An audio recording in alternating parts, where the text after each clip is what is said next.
The air at the Hampshire County Fair was electric, pulsing with the mix of trampled grass, sweat, and anticipation. A makeshift ring had been erected in the center field, ropes strung between iron stakes, muddy from the morning rain, surrounded by a crowd as hungry for spectacle as they were for kettle corn. Cell phones hovered like a constellation around the circle, streaming every second to the world beyond. William Fraser stood at the edge of the ring, boots planted in the muck. His dark green Barber jacket bore the stains of a dozen English winters. His jaw was set, but his eyes never left Storm. The mare beside him, proud, wild, her coat flecked with sweat and mud. Fraser's hand rested on her withers, his fingers tracing small circles, each movement steady, calm, as if he could pour his own heartbeat into her skin and coax the thunder from her veins. Across from him, Logan, the apex knight, prowled the ring like a caged tiger. His shoulders were broad as a barn door, bare arms tattooed, veins popping, the infamous Apex logo blaring from his sleeveless tee. In one hand, he swung a leather crop, not in threat, not yet, but with the loose menace of a man who had never been told no. A GoPro glinted on his head. Another was strapped to his chest, red light blinking live. His phone, set up on a tripod just outside the ring, was blasting a live stream, chat scrolling so fast the words became a blur of fire emojis and challenge. "You see this, folks?" Logan barked, his voice booming through a cheap PA system that crackled with every hard consonant. This right here is the face of old England. All that military discipline, all that tradition. But what does it get you now, huh? Nothing but fear. Weakness. You're about to see what real power looks like. He brandished the crop at Fraser, then at the horse. "Storm!" Logan roared, as if he could command the animal by sheer volume. Storm flattened her ears, hooves stamping. Her muscles quivered beneath her dappled coat. Still, she didn't shy away. Her nostrils flared, drawing Fraser's scent, the reassurance in his grip. The crowd gasped at the tension, not knowing if it was fear or defiance in the horse's eyes. Fraser didn't move. He didn't answer. He just leaned in and murmured, his voice lost beneath the rising roar. But Storm's ear flicked back, catching every word. He could feel the old anxiety, the familiar pressure at his temples, the memory of commands shouted across Afghan sand. The chaos of it all pressed in. No, not chaos, not this time. This was a test, and discipline was his only weapon. Logan strutted in a circle, making sure every camera caught his sneer. "You want to see strength? You want to see domination? I'll show you how a real man breaks a beast. None of this touchy-feely nonsense." The crowd split between cheers and nervous laughter, a tension running through them like static. Then, without warning, Logan lunged. He swung the crop down in a wide arc, cracking it against the mud in front of Storm's hooves. The sound was sharp as gunfire. Storm reared, her front legs pawing the air, a scream tearing from her throat, echoing off the metal sheds and centuries-old oaks beyond the fairground. The live stream shook with the movement, commenters shouting, emojis exploding across screens worldwide. Fraser's body reacted before his mind did. He stepped between Storm and Logan, hands open, body loose but ready, every muscle coiled for flight or fight. He locked eyes with Storm, green to deep brown, a silent conversation forged through months of patience and pain. "Easy, girl," he whispered, only for her, his voice a lifeline tossed across a stormy sea. Logan roared, "Move! You think you can protect her? You think a little army discipline makes you a man?" He fainted, rushing again, boots splashing mud, voice rising to a fever pitch. Storm snorted, dancing sideways, but Fraser held her steady, his body shielding hers. For a split second, all sound seemed to drain from the ring, the crowd holding its breath, the world pausing to see what would break first, the man, the horse, or something deeper. Then, black.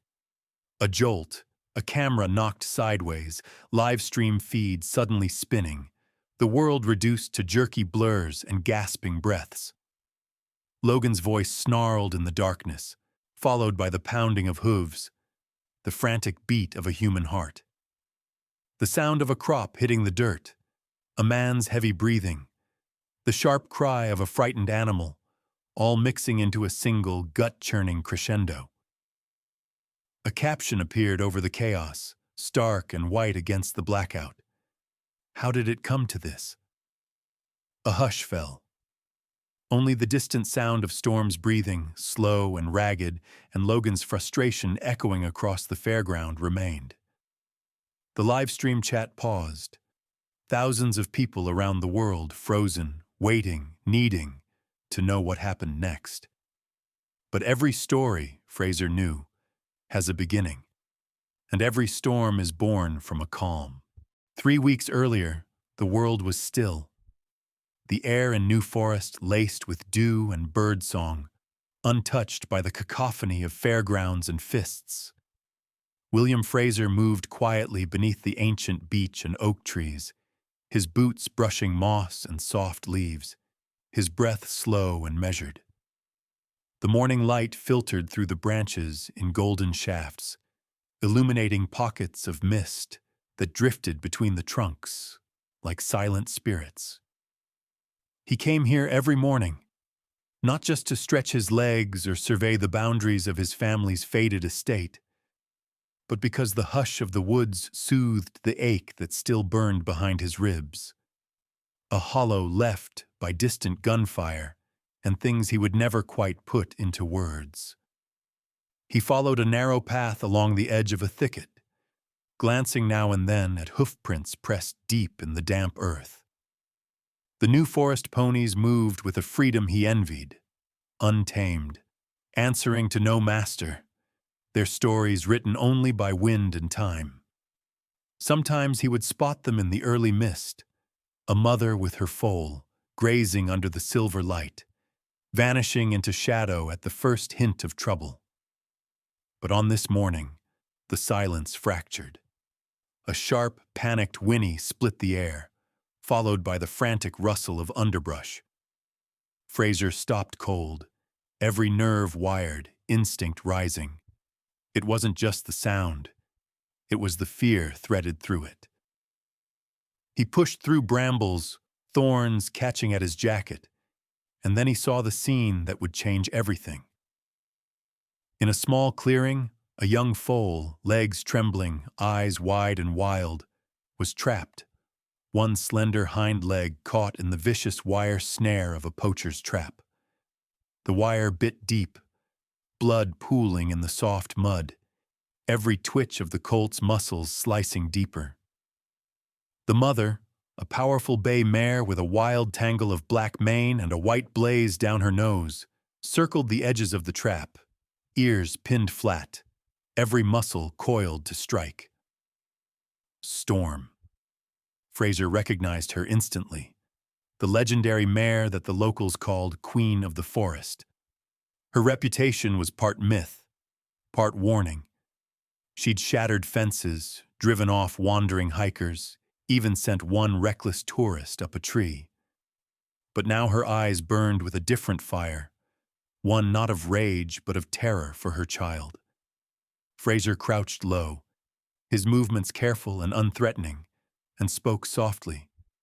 "Easy, easy, I'm here to help." Storm let out a guttural snort and stamped her foreleg, warning him, drawing a line between her and the trembling foal.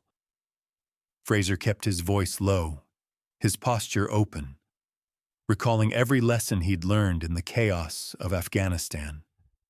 How to read fear, how to show you weren't a threat.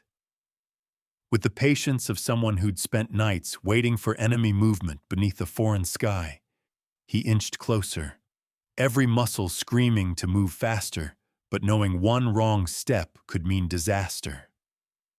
The foal, Gale, struggled, a high-pitched scream ripping from its throat. Blood soaked the wire, painting the colt's cream-colored fetlock red. Fraser's heart hammered in his chest. He set his kit down, pulled out a pocket knife, and stretched his free hand toward Gale, palm up, eyes averted.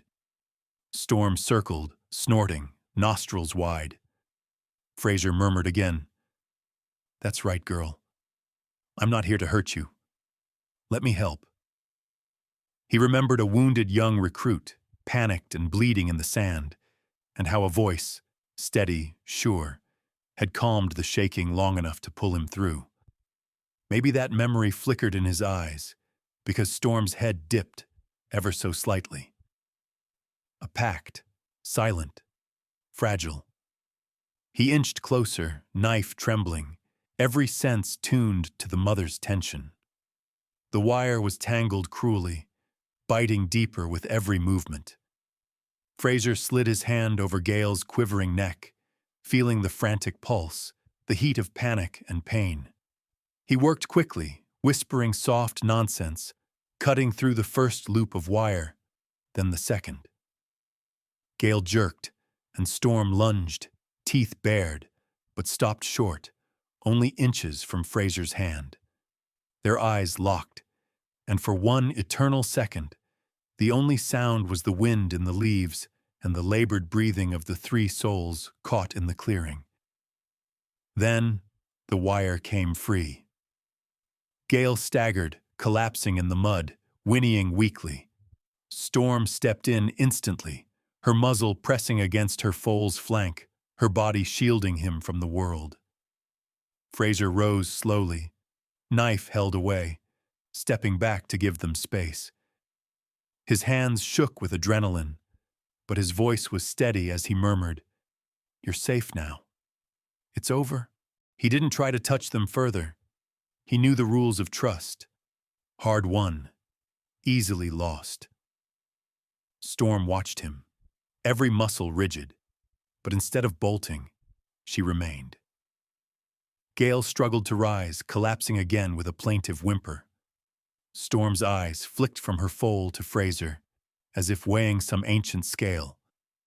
Then, in a gesture that felt more momentous than any battlefield truce, Storm nudged Gale forward, limping closer to Fraser. She kept herself between him and her foal, but the meaning was unmistakable. A fragile surrender, or maybe the smallest spark of trust. Fraser acted quickly but gently.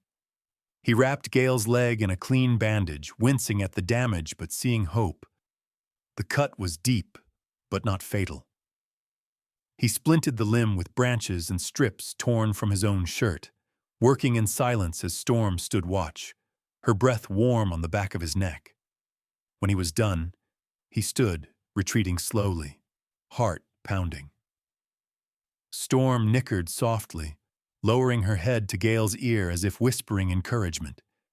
He left the clearing with a sense of awe and a strange weight in his chest. He expected Storm and Gale to vanish into the forest's shadows, wildness reclaiming them. But as he reached the edge of the woods, he heard hoofbeats behind him. Turning, he saw Storm and Gale, the foal hobbling awkwardly but determined, following him at a distance. They kept pace as he crossed the fields toward the old Fraser manor, Storm never letting him out of her sight, her eyes fixed on his every movement. By the time Fraser reached the barn, the morning sun had burned away the last of the mist, and the world felt new. He opened the heavy wooden doors, guiding Gale inside, Storm standing guard at the threshold. The mare refused to enter, but she wouldn't leave. All day she watched from the shadows, silent, proud, a sentinel at the edge of the civilized world. And as Fraser tended Gale's wound, whispering comfort and promises, he understood something had shifted. Trust, like healing, is slow, painful, incomplete. But in the hush of that barn, something fragile and extraordinary had begun. Nights at the Fraser estate had always been quiet, but since Gale's rescue, a deeper stillness had settled around the old stone house and weathered stables. The world outside faded with dusk, leaving only the soft sigh of wind through the eaves and the rhythmic chorus of insects. Inside the barn, William Fraser worked by the yellow glow of a lantern, his shadow stretching long across the hay-strewn floor as he changed Gale's bandage with the same slow patience he used to disarm an IED or tend a fellow soldier's wounds. He barely noticed the ache in his own scarred hands, lost instead in the gentle ritual of care. Every evening, Storm took up her vigil just outside the open barn doors. She never set a hoof on the clean straw within, but she stood sentry beneath the old sycamore, her silhouette etched against the night, ears twitching at every distant sound. Sometimes Fraser would see her breath plume in the cool air as she watched, every muscle taut with protectiveness and pride. The other ponies of the New Forest kept their distance, uneasy with the smell of blood and humans. But Storm remained, day after day, night after night. Her gaze locked on her foal and, occasionally, on the man tending him. The first few nights, Gale cried out often, sharp, frightened whinnies echoing in the gloom, legs twitching as if reliving the moment of capture. Fraser would wake with a jolt in his narrow cot in the tack room, cold sweat clinging to his skin, the phantom scent of cordite and desert heat lingering from dreams he wished he could forget. He'd hurry to the foal's side, soothing him with gentle words and soft touches, humming old cavalry songs that rose from some half-remembered childhood. Storm would approach the barn doors, nostrils flaring, nickering softly, and Gale would quiet, finding comfort in both voices. For Fraser, those nights blurred the line between man and beast, past and present. He saw himself in Gale, wounded, frightened, haunted by invisible threats. He saw his own scars reflected in Storm's, the jagged white marks that crisscrossed her flanks and shoulders, reminders of run-ins with barbed wire, tourists or worse. Some scars were old and faded, others newer, raw, the hair refusing to grow back. Fraser recognized the way she stood, always with one eye on the horizon, never fully at rest, ready to run or fight if the world demanded it.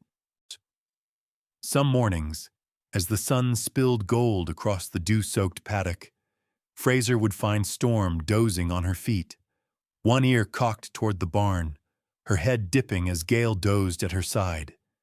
She'd jerk awake at the slightest noise, every muscle taut, but she no longer bared her teeth when Fraser approached. Instead, she watched him with deep, intelligent eyes, measuring every movement, as if she were still deciding whether he could truly be trusted.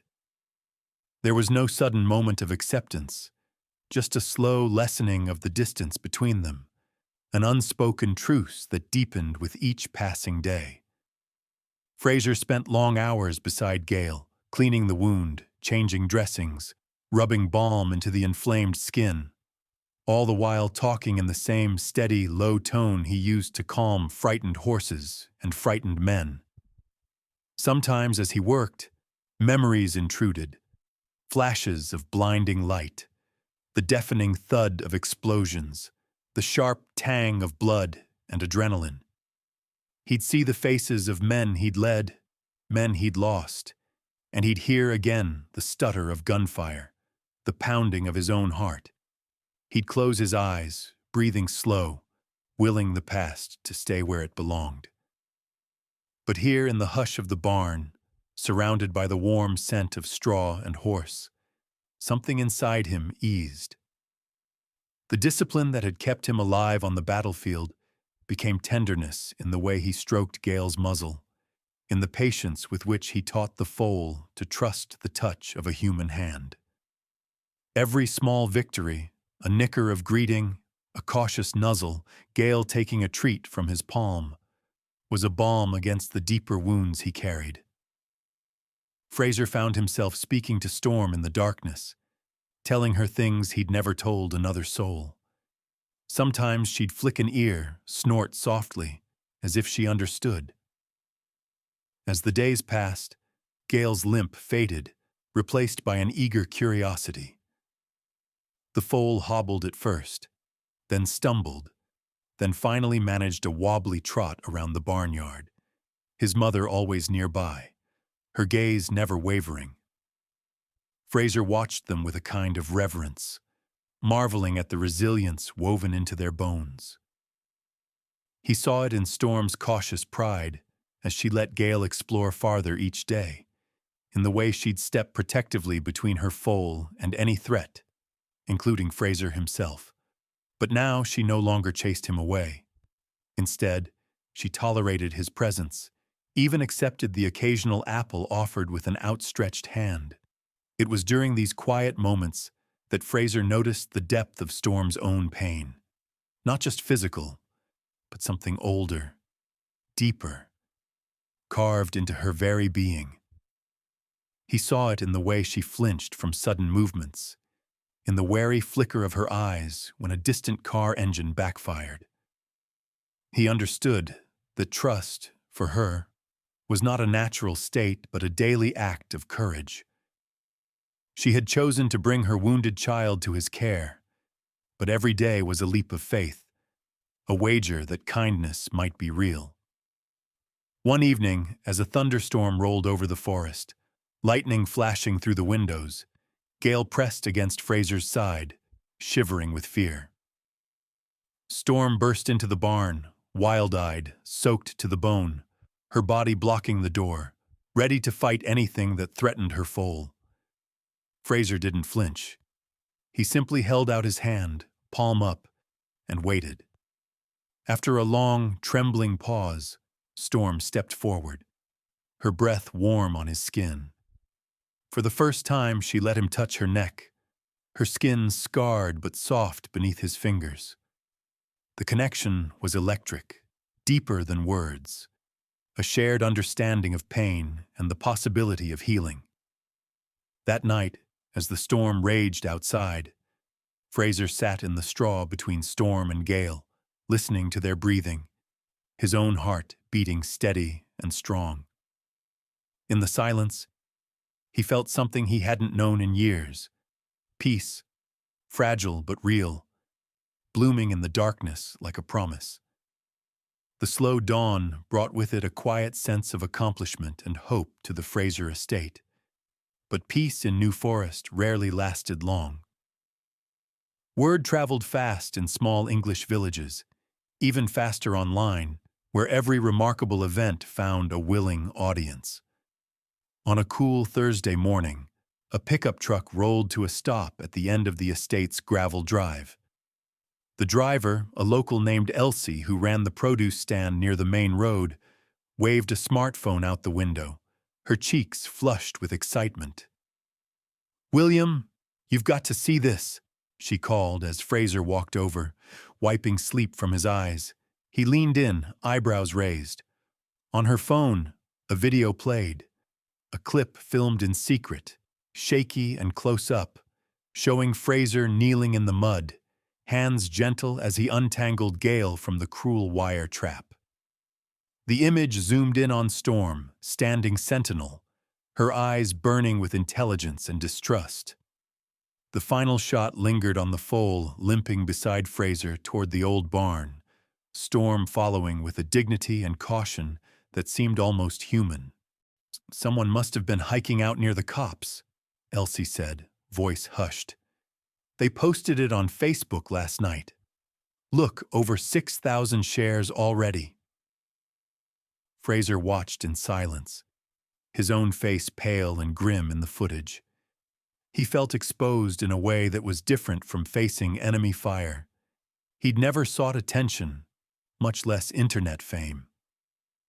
But the comments flooding the screen ran the gamut. Some marveled at the wild beauty of the ponies.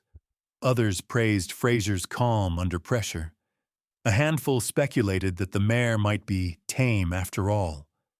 Most were warm and curious, but beneath the positivity lurked skepticism and even anger at the cruelty of the poacher's trap. Within hours, the story was everywhere, shared on local news, picked up by animal rescue pages, then pushed to a wider audience by an outdoor lifestyle influencer who captioned it, "Real men protect the wild, not dominate it." Fraser found himself tagged in posts by people he'd never met, his inbox flooded with messages of thanks and a few requests for interviews.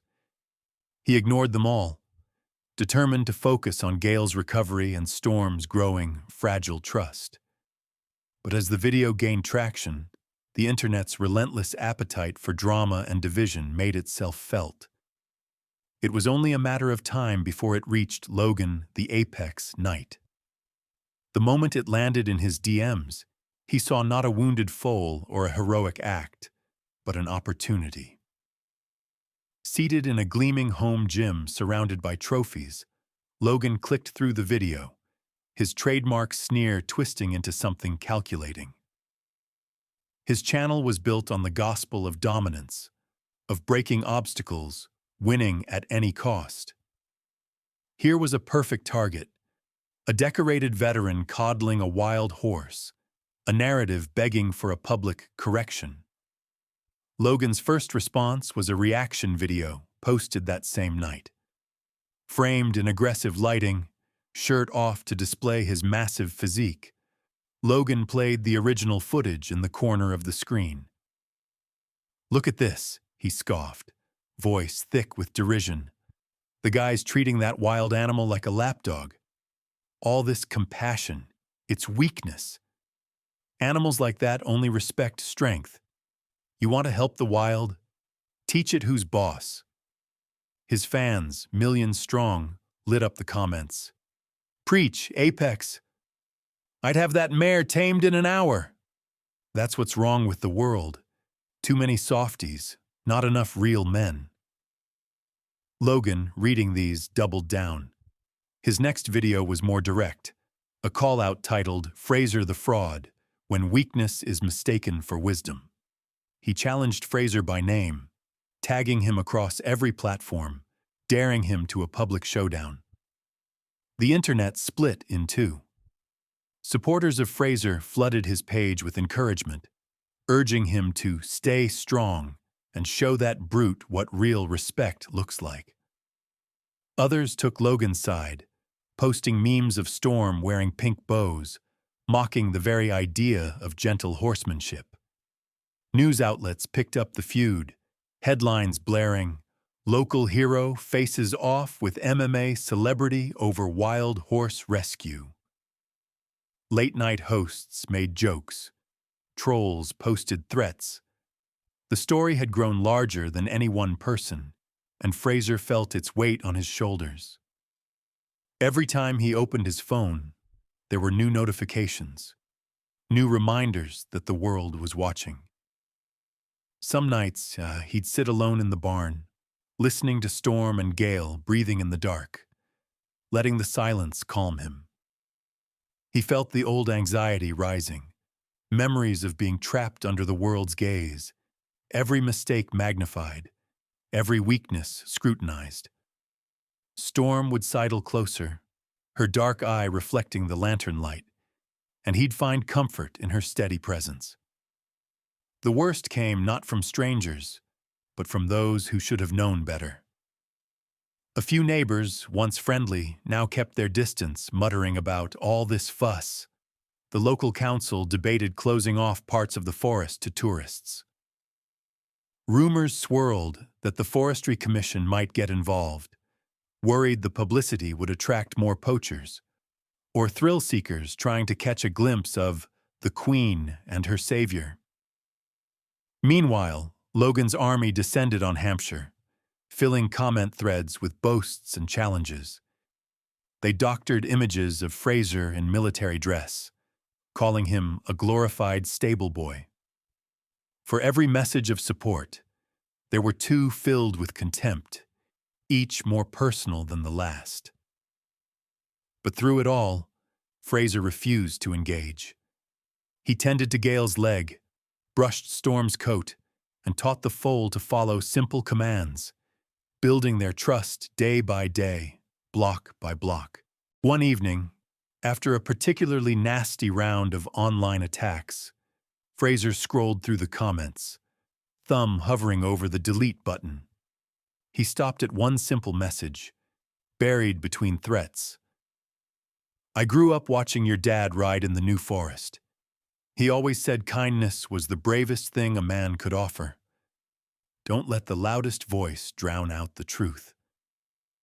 Fraser read it twice, heart tight, and decided then that he wouldn't run. The world might twist his story, but in the barn, with Storm nuzzling his shoulder and Gale snoring softly in the straw, he still held on to something real. He turned off his phone, stepped outside beneath the endless southern sky, and listened to the ancient song of the forest. The story wasn't over. In fact, it was just beginning to build toward its next inevitable storm. The storm that the internet had conjured soon swept into the real world. Fraser was mucking out the barn one gray morning when he saw the unfamiliar vehicles creeping up the lane. Two black SUVs, their windows tinted, tires spitting gravel.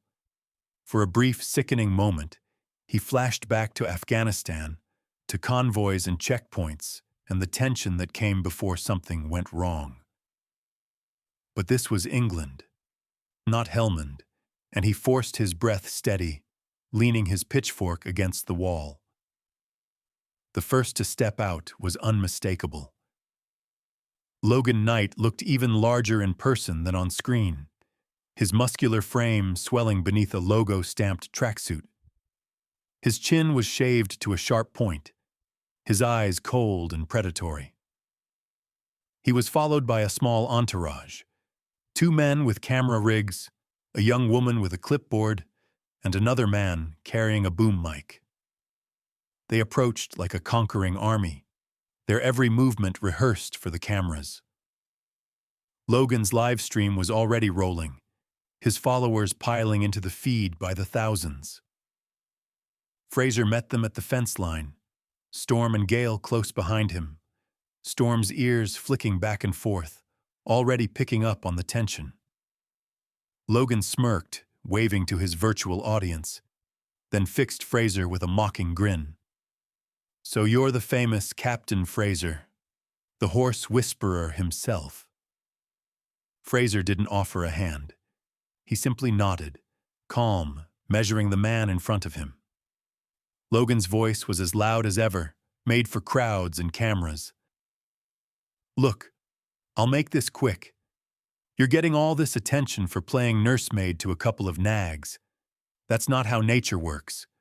You're spoiling that mare. You want to show the world something real? Let's do it in front of a crowd. Let's see if she respects strength or if she's just soft, like her trainer." The words stung, but Fraser didn't flinch. He kept his eyes steady, voice level. "You want a show? You do it somewhere else. They're not circus animals. They're wild. They deserve better than this circus." Logan rolled his eyes, raising his phone to capture Fraser's face for his viewers. "Come on, don't be a coward. If you really believe in all this soft-touch nonsense, prove it. The local fair's this weekend. You and me. Let's see who can handle the queen." His voice dropped lower, words edged with a threat meant only for Fraser. "Or are you afraid of what happens when the cameras aren't just on you, but on her too?" Storm stamped her hoof, nostrils flaring. Gale pressed against her side, uncertain. Fraser glanced from Logan to the nervous mare, feeling the press of responsibility.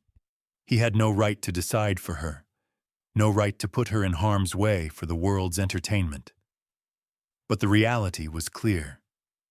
Logan's fanatics were already swarming Hampshire, crowding the roads, stalking the boundaries of the estate, shouting at Storm and Gale from the tree line. Rumors spread that poachers were now targeting the New Forest for their own sick version of catch and conquer. If Fraser didn't find some way to take control of the narrative, the horses would never be left in peace. He exhaled, voice quiet but firm. "Fine. You want a demonstration? I'll meet you at the fair. But not for your circus. We'll show them what real partnership looks like.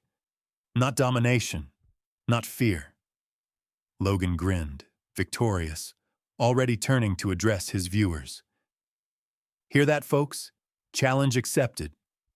This weekend, Hampshire County Fair, the apex versus the captain, man versus beast, strength versus weakness. Don't miss it." His crew fanned out, filming Storm and Gale, asking invasive questions about Fraser's training, the foal's injury, even the house's crumbling stonework, as if it, too, was part of the story. The woman with the clipboard tried to get Storm's measurements, snapping photos despite Fraser's protests. Storm reared once, nearly knocking a camera from the man's hands. Logan just laughed, calling her a real wild one, winking at the lens. After what felt like hours, they left, engines roaring, dust spiraling into the sky. The silence that followed was suffocating. Fraser knelt beside Storm, speaking softly, feeling the shame of having exposed her to this humiliation, even if he'd had no choice. "I'm sorry, girl," he murmured, pressing his forehead to her neck. "I swear I'll keep you safe."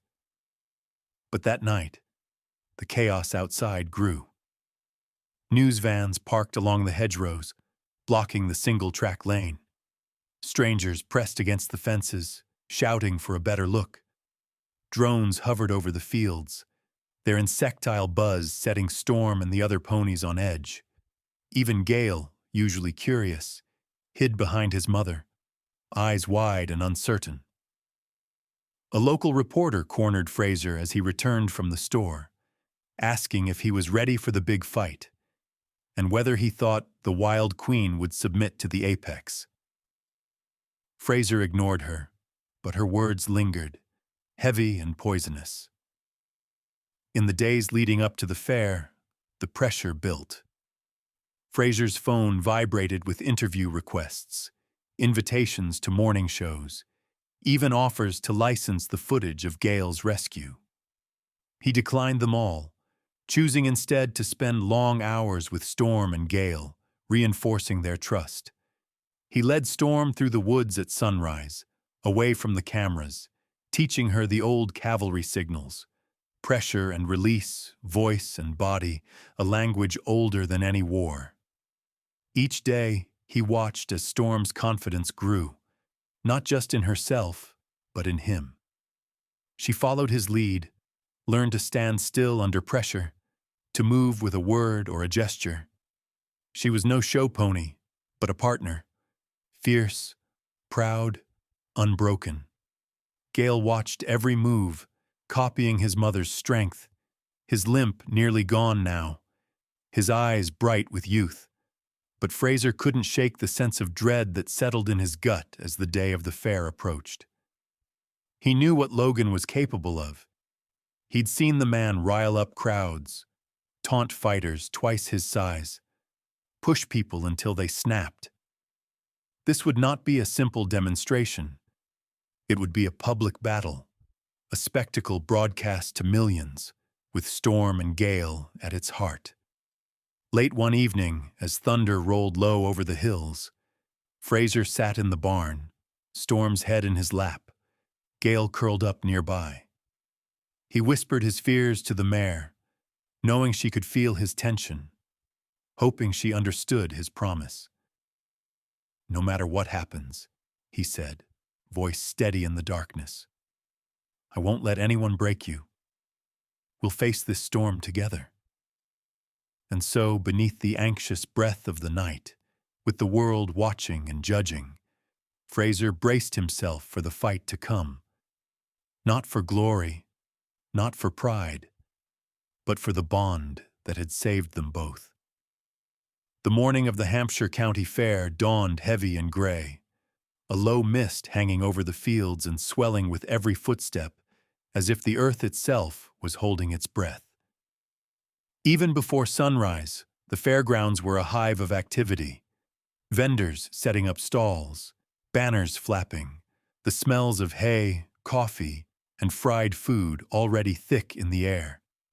But the real current was something sharper, almost electric. The promise of spectacle, a battle of wills that had outgrown the old traditions of the fair and now belonged to a digital audience watching from all corners of the world. Fraser arrived early, leading Storm by a loose rope, Gale following close behind, his limp now little more than a memory. He wore his oldest cavalry boots and a faded green jacket, his jaw tight with worry, eyes sweeping the grounds for any sign of trouble. The officials offered him a quiet corner near the old livestock barn, away from the crush of crowds. Even there, people gathered, locals who remembered his father, curious teenagers, out-of-towners with phones already held high. The press hovered, eager for a quote, but Fraser shook his head at every request. Storm seemed to sense the shift in energy. Her ears pricked, nostrils flared, her steps jittery. Gale pressed himself against her side, wide-eyed at the chaos, the bright banners, the braying of sheep, the metallic clang of a distant carnival ride. Fraser crouched beside them, running his hands down Storm's neck, whispering to both horses. "Breathe, just like in the woods. You're safe here, I promise." His voice was calm, but inside, his nerves thrashed. Across the field, Logan Knight's arrival was impossible to ignore. He rolled up in a gleaming pickup with his logo plastered across the doors, music blaring, fans already crowding around for selfies and autographs. His crew fanned out, cameras at the ready, a rolling wave of noise and bravado. Logan made a show of stretching, shadow boxing, and flexing for the cameras. He wore a custom shirt that read, "Dominate or be dominated." Even from a distance, Fraser could hear Logan boasting about breaking the wildest horse in England and proving once and for all that discipline is dead weight compared to real strength. Officials briefed them both on the rules. No ropes, no whips, no violence, just a demonstration of horsemanship. But the rules felt flimsy in the face of so much attention. Drones buzzed overhead, live streams blared from every angle, and a growing ring of spectators pressed against the ropes, their cheers and jeers blurring together into a single, restless hum. Fraser used the weight to focus on Storm. He brushed her coat, checked her hooves, ran through their quiet routines. He didn't train her, not in the way Logan's crowd expected. Instead, he worked in small, subtle signals, a shift of his weight, a gentle pressure of his hand, a soft word. He led Storm through stretches and bends, walking and stopping together, trusting the rhythm they had built in private when the world wasn't watching. Storm responded with flickers of confidence, her shivers growing less pronounced as she began to tune out the noise. He could feel eyes on him at all times, the cameras, the audience, the watchful faces of people who either wanted him to succeed or fail spectacularly. At one point, a reporter called out, "Fraser, do you really think kindness can control a wild animal?" He just smiled, shrugged, and let Storm's calm answer for him. The tension built as the main event neared. Logan's camp grew rowdier, chanting his name, holding signs with slogans like "Break the Queen" and "Apex Overall." Logan strode the perimeter, jaw set, muscles rippling, hyping up his followers with every step. When he finally entered the holding area, He made a point of sizing up Storm, snorting derisively.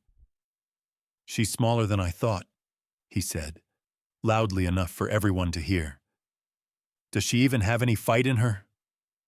Fraser ignored the bait, keeping his focus on Storm and Gale. He took a moment to ground himself, pressing a palm to Storm's withers, feeling her breath, her warmth, her pulse. "This is just noise," he whispered. "It's you and me, like always." Storm's ear flicked toward his voice. Steadying herself, Gale nickered quietly, rubbing his head against Fraser's hand. As showtime approached, the organizers called the two men forward. The crowd thickened, hundreds now, the rest of the world joining through their screens. The makeshift ring was cordoned off, the ropes trembling with the pressure of so many bodies. In the center, the ground was packed flat and slick from the recent rains, the scent of trampled grass heavy in the air. Logan entered first, bowing theatrically to the crowd, then strutting to center ring, crop in hand. Though the officials reminded him it was for show only. His followers howled their support, showering him in applause and emojis on the live feeds. He beckoned Fraser forward, a taunting grin on his face. "Let's see what your connection is really worth, Captain." Fraser walked Storm to the edge of the ring, unclipped the rope, and let her stand freely beside him. The murmurs grew. He could see Logan's eyes, sharp and calculating, waiting for the smallest misstep. But Fraser tuned out everything but the horse at his side. He ran his fingers through Storm's mane, breathing deep, centering himself in the calm he'd built day after day in the woods, in the barn, in the long, silent nights. "Ready?" the announcer called, barely heard above the din. Fraser met Storm's gaze, nodded once. "With me." He led her forward, not with force, but with trust, their footsteps in perfect sync, the world around them fading away. In that moment, nothing existed but the bond between man and horse, unbreakable, tested, true.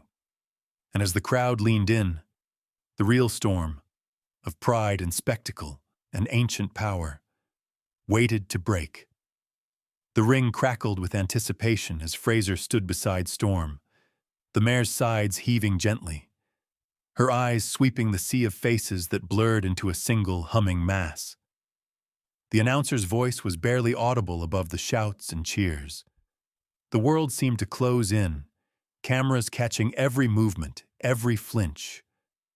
Fraser steadied himself, his boots sinking slightly into the damp earth, and reached for Storm's withers, grounding them both in that simple contact. For a heartbeat, there was only the familiar quiet space between them, the space where trust lived and fear retreated. Then Logan entered the ring, swaggering, crop dangling from his fist. His fans bellowed, his crew filmed every second, their lenses hungry for drama. Logan paused at the edge, flexing, then shot a withering look at Fraser, as if daring him to step aside. The announcer barked instructions that no one was listening to. Logan stepped closer to Storm, voice booming. "Let's see what she does when faced with real strength." Storm stiffened, her ears pinned, her muscles twitching beneath her hide. Fraser murmured to her, a soothing thread lost in the uproar, but she heard him. Still, the chaos pressed in. The crowd, the lights, the cameras, the smell of sweat and adrenaline. Gale, watching from just outside the ropes, whickered anxiously, his wide eyes tracking every move. Logan circled, eyes never leaving Storm. "Look at her," he taunted, "all fire until someone stands up to her. Just like the world, full of talk, no bite." He raised the crop, not striking, but cracking it through the air with a sharp snap. The sound jolted Storm. She danced sideways, hooves digging furrows in the soft ground, nostrils flaring, tail lashing. The audience let out a collective gasp. Some faces lit up with excitement. Others frowned, whispering in concern. Fraser didn't move. He kept his body loose, his breathing deep, his mind locked on Storm and only Storm. "Easy," he whispered. "I'm right here." He knew what was coming next. Logan's show, the intimidation, the threat. Logan advanced, broad shoulders looming, voice rising. "Come on!" he shouted, suddenly lunging toward Storm, hands reaching for her halter. "Show me that wildness. Show them what happens when you don't respect the natural order." Storm balked, her panic rising. For a split second, the old fear spiked in Fraser's chest.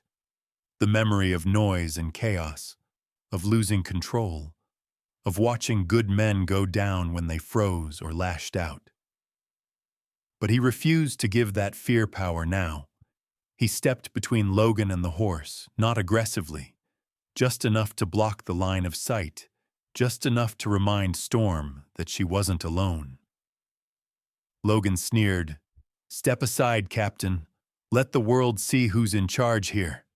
He feinted again, waving the crop, shouting at Storm, trying to force her into retreat or rage. Storm reared, pawing at the air, but Fraser held his ground. "With me," he said, his voice soft but commanding, the way he'd spoken to her in the deep woods on those first uncertain mornings. The crowd was dead silent now, caught in the spell of the moment. Fraser met Storm's eye, an instant of clarity amid chaos. Then, calmly, almost quietly, he spoke a single word, the old cavalry command that had carried them both through dark nights and danger. "Stand." Storm's ears flicked, muscles coiled, but she obeyed. Instead of bolting, instead of attacking, she turned with astonishing precision, pivoting on her haunches so that her powerful shoulder was between Logan and herself. Logan, overconfident and too close, was caught off guard. In one fluid, deliberate motion, Storm bumped him with her body, not a violent kick, but a clear, controlled push, sending Logan sprawling into the mud.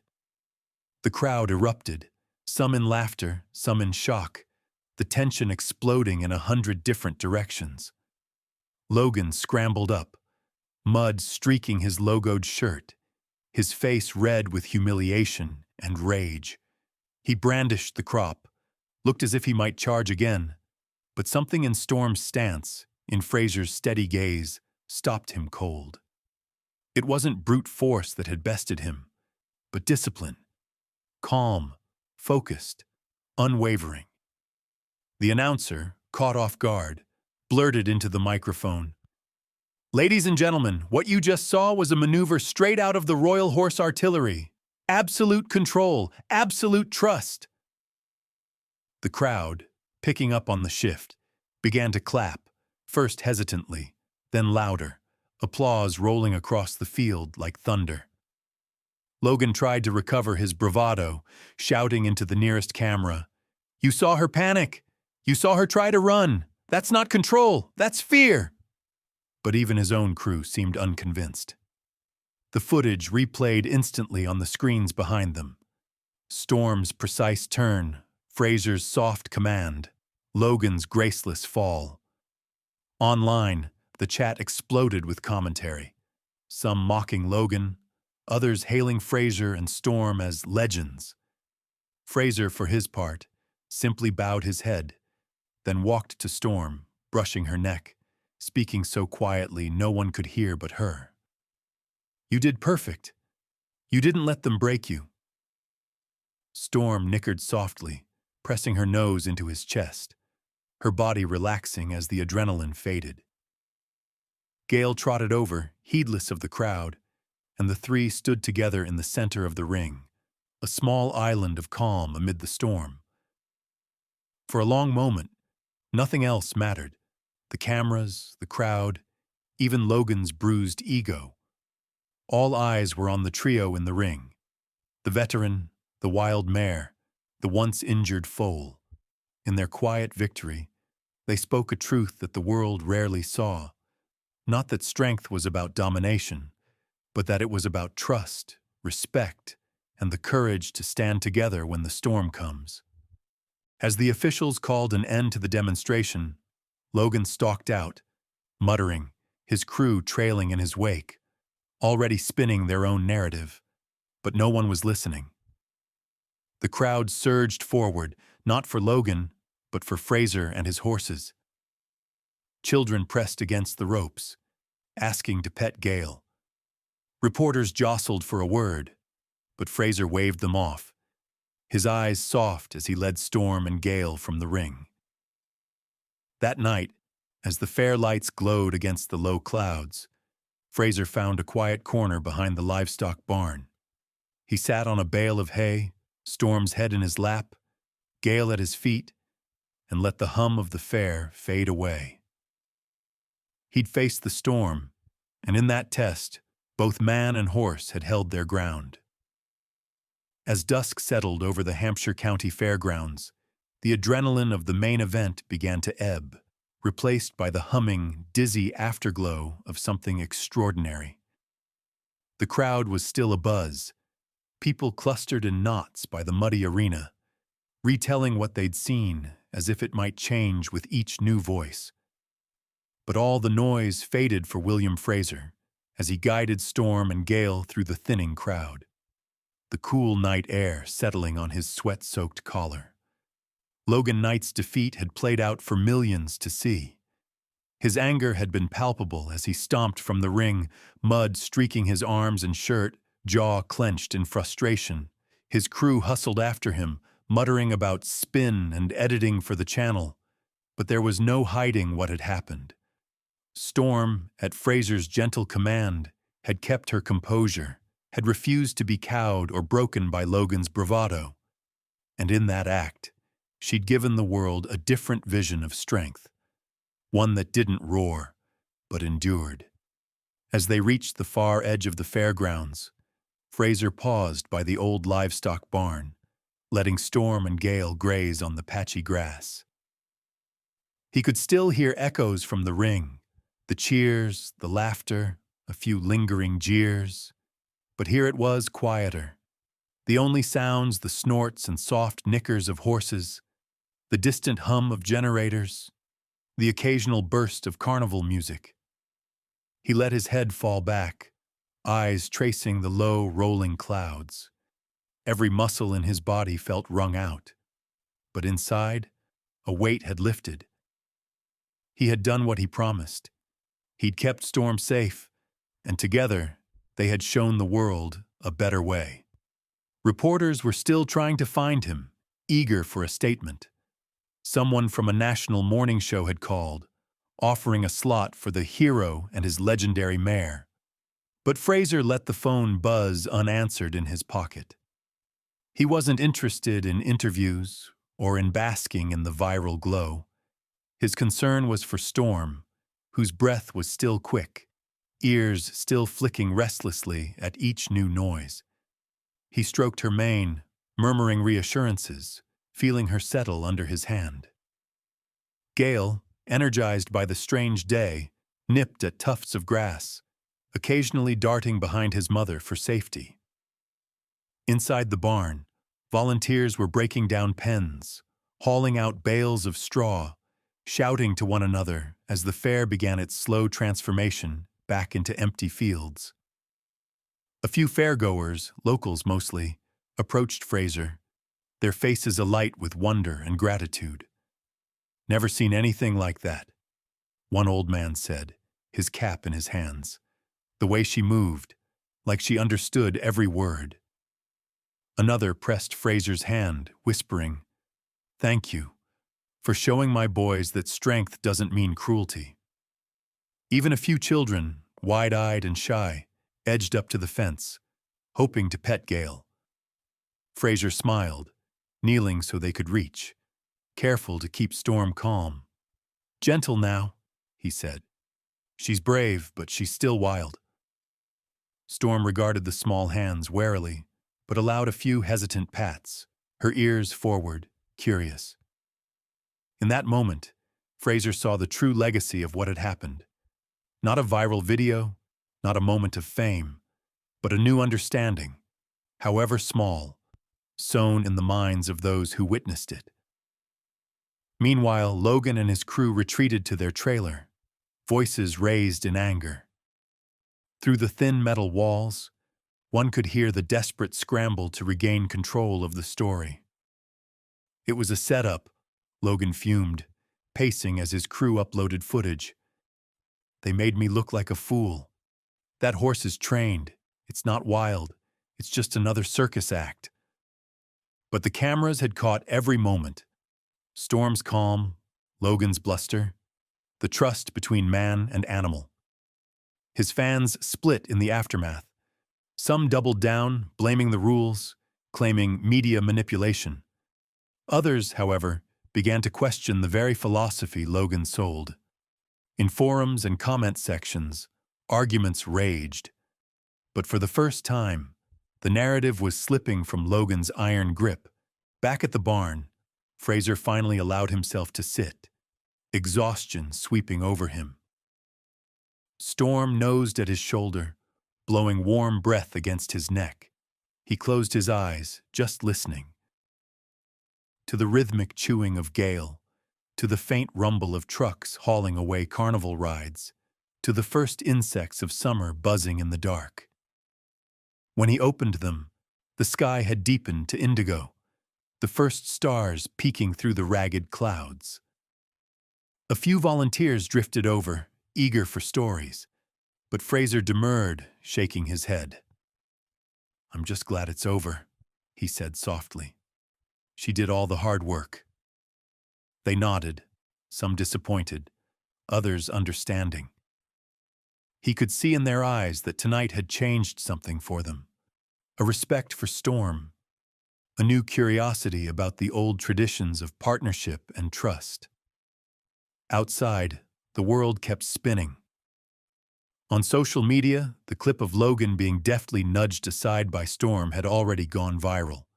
Hashtags like Queen of the Forest and True Strength trending worldwide. Even some of Logan's die-hard followers couldn't help but share memes and jokes at his expense. But the deeper story, the quieter truth, was taking root as well. The bond between man and horse, the value of patience, the rare beauty of respect. For Fraser, though, the real victory was personal. He'd spent so many years defined by scars, some seen, some hidden, by discipline and control born in violence. Tonight, in front of a world hungry for spectacle, he had chosen a different path.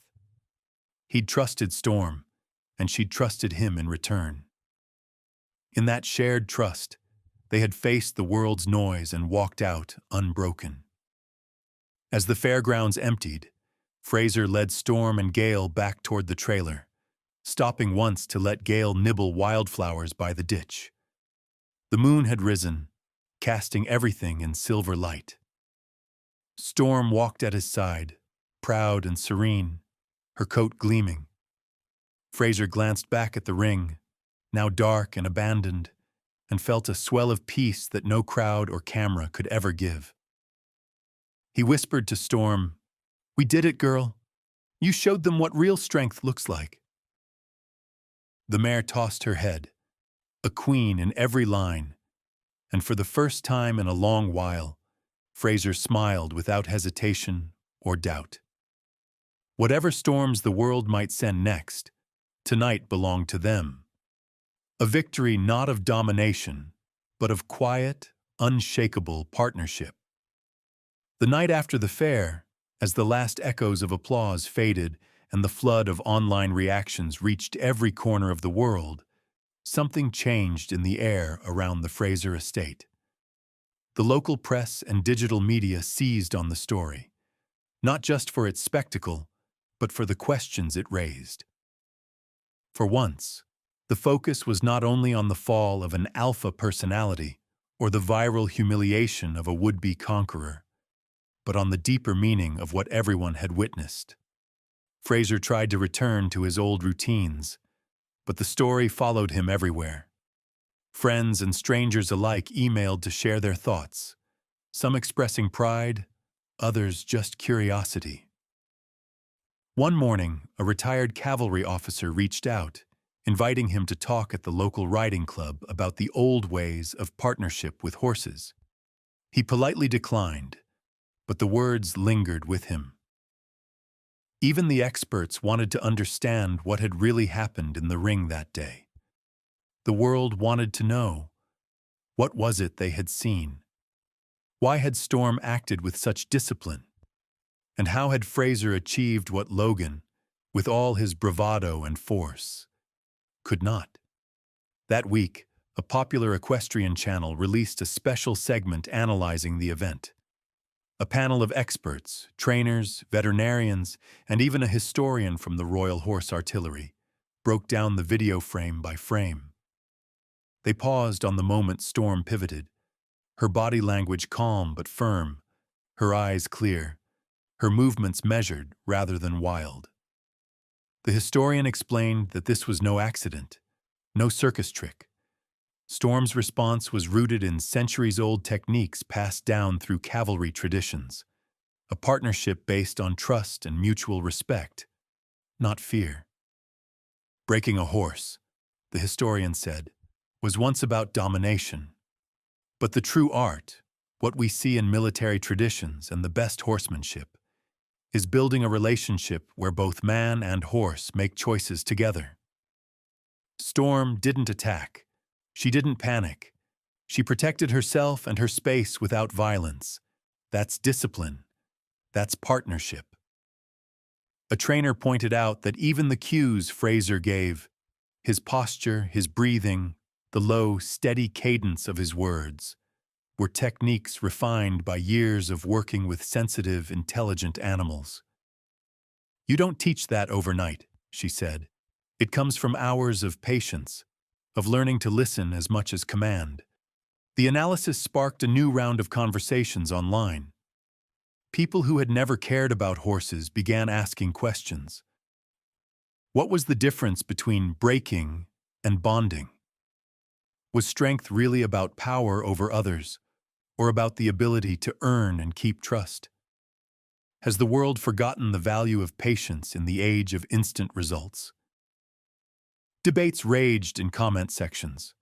Some still clung to Logan's worldview, arguing that nature only respected strength, that everything came down to domination and submission.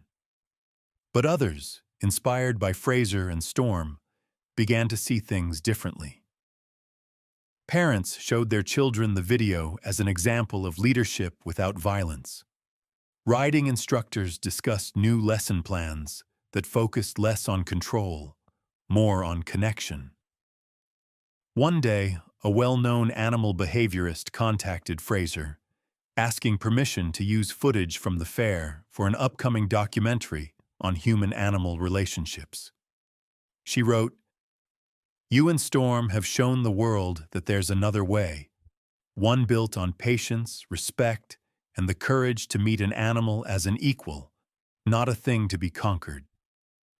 For Fraser, these discussions meant more than any applause. For years, he'd carried the burden of his scars, the wounds of war, the strictures of old discipline, the suspicion that he'd never quite fit into a world obsessed with noise and bravado. To see the world begin to question, even for a moment, whether true strength lay elsewhere was a balm to wounds no one could see. He spent more time with Storm and Gale, using the quieter days that followed to deepen their bond. He began documenting his methods, not for glory, but so others might learn a better way. He answered questions online, sharing the basics: patience, consistency, respect. He talked about failure, too. The times Storm had shied away. The days when trust was set back by a single careless gesture. The honesty of his story only drew more people in.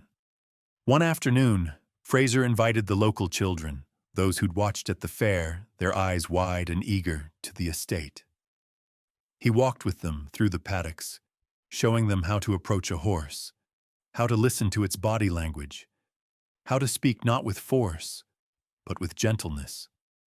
Storm, still proud and wary, allowed their touch, her own story, teaching in ways words never could. Even Gale, once so frightened, nudged the smallest child with a velvet nose. The lesson was clear. Trust must be earned, not demanded. Real strength was in restraint, in partnership, in the willingness to move slowly, even when the world screamed for spectacle.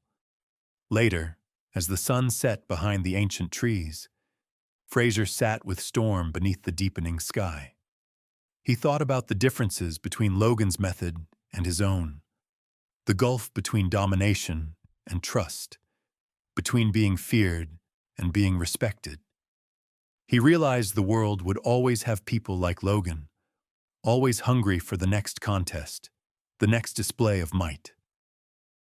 But the true victory, the quiet revolution, was in every mind changed, every hand gentled, every small act of patience that rippled out beyond this one story. He took out his old journal and wrote down a few words for himself, a reminder of the lesson the world had helped him uncover. The greatest power is not to command, but to invite partnership, not to break, but to build, not to rule through fear, but to lead through trust. Storm taught me that. Maybe in the end, she can teach the world. The stars were bright as Fraser closed the book, Storm breathing steady beside him, Gale lying at their feet. The world outside could argue all it wanted, but in the hush of the new forest, the truth was as plain as the night. Strength was never about domination. It was about the courage to build something that could never be broken. Summer faded gently into the long, golden evenings of early autumn. The wildflowers along the fence lines giving way to tangled brambles heavy with berries, and the new forest settling into its age-old rhythm. The days of spectacle and confrontation became distant memories for most, replaced by the return of quieter routines. Children heading back to school, farmers preparing fields, the local pub refilling with old regulars swapping stories. But for William Fraser, Storm, and little Gale, life had changed in ways deeper than a headline or a viral video could capture. In the weeks after the fair, Fraser found a new peace settling over the estate. The fences that had felt like barriers for so many years now marked out a haven, not a prison. Storm grazed with the other ponies along the sunlit meadows. Her scars faded to silver threads in her glossy coat. Gale, all energy and curiosity, had outgrown his limp and become a favorite among the village children, who watched him with a mix of awe and envy. Fraser often sat beneath the old beech tree by the paddock, his battered notebook open on his knee, recording small lessons learned. The way Storm nudged him gently when she wanted company. The quiet assurance in Gale's trust. The subtle language of ears, eyes, and breath. The world's attention never lingered for long, but the impact remained. A few aspiring trainers, inspired by the story, made their way to the estate, hoping to learn from Fraser. He welcomed them with honest humility, repeating the lesson he'd absorbed in sweat and patience. It's not about control, it's about understanding. It's about meeting a horse or a person where they are, not where you want them to be. Some listened, eager to change. Others bristled, too attached to old ways, but even they left with questions they couldn't easily shake.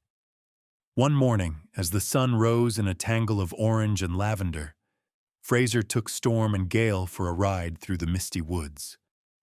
The ponies picked their way along the narrow trails, hooves muffled by moss and last year's leaves. For a time, the world shrank to the simple rhythm of breathing and hoofbeats, the tang of pine and earth, the soft clatter of Gale's excitement as he darted ahead.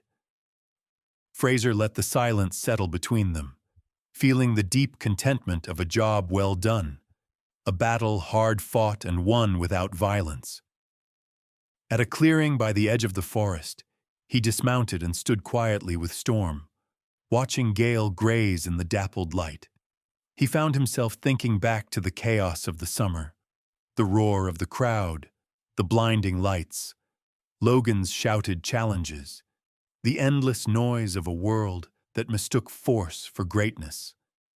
All of it seemed impossibly distant here, in the hush of the woods. He remembered the promise he'd made to Storm the night before the fair, that he would keep her safe, that he would never let anyone break her spirit for the sake of a spectacle. He knew now that it was a promise kept not just to her, but to himself, a promise to honor the gentler strengths inside him, to trust patience and respect over raw power. In the stillness, with Storm's breath warm against his shoulder, he let go of the last pieces of anger and regret he'd carried home from war. Healing, he realized, was like earning a horse's trust, slow, uneven, but possible, if you refused to give up. Later that day, a local school teacher invited Fraser to speak to her class. The children, some of whom had seen the fair, peppered him with questions. Were you scared? Why didn't you fight back? How did Storm know to listen? He answered simply, we learned together. I listened to her. She learned to listen to me. That's how trust works. It goes both ways. He let the students meet Storm and Gale, guiding them through the basics of horse body language, showing them how to offer an open hand, to move with calm confidence, to respect the space and needs of another living creature. For some, it was the first time they'd touched a horse. For others, it was the first time they'd felt powerful in a way that had nothing to do with winning. Word spread. Fraser's approach to horsemanship, patient, attentive, rooted in partnership, became a quiet revolution among those willing to listen. Riding instructors in nearby towns reached out, asking for advice. An equestrian magazine published a feature on the Fraser method. Even a handful of Logan Knight's former followers, shaken by the viral defeat, sent messages seeking something better, something lasting. Fraser answered each note with care, grateful for the chance to share what Storm had taught him. As autumn deepened, so too did the bond between man and horse. On long rides beneath the changing leaves, Fraser felt the old shadows recede. He laughed more easily, slept better, and found himself dreaming less of the past and more of what was possible. Gale, always close, grew stronger and braver, mimicking his mother's grace, teaching Fraser every day that real strength could be gentle, that every scar was just a story of survival, not a mark of shame. One evening, as the sun dipped behind the new forest, Fraser led Storm and Gale out to the highest ridge. They stood together, overlooking the ancient woods, the sky awash in color. The air was crisp, the world hushed. He thought about the journey, the anger, the fear, the struggle to defend what he loved, and felt nothing but gratitude. Logan Knight's noise was a distant echo now, washed away by time and truth. The lesson of that summer, hard-won and enduring, was simple. Real strength is quiet. Real leadership is humble. And the deepest bonds are forged not through force, but through respect. He spoke softly, as much to himself as to Storm. You chose me, girl. Not because I broke you, but because I listened. That's all any of us really want. To be heard, to be trusted, to belong. Storm nudged him, her answer gentle and sure. As the sky darkened, Fraser led them home, the old estate glowing warm with lamplight, the future bright with possibility. And for those who watched, whether in person or through the stories they'd heard, the message lingered long after. The strongest soul is the one that bends, not breaks. The bravest heart is the one that loves, even in a world hungry for conflict. And in the end, every storm passes, but trust, once earned, endures. If this story meant something to you, Fraser would ask you to remember, strength is not found in conquest, but in compassion. Respect is not won through fear, but through kindness and patience. If you believe in those things, share your own stories and help make the world a gentler place for every living soul. And don't forget, there are always more stories waiting in every quiet partnership, in every patient act, in every bond built on trust. Subscribe, follow, and stay curious. The adventure never truly ends.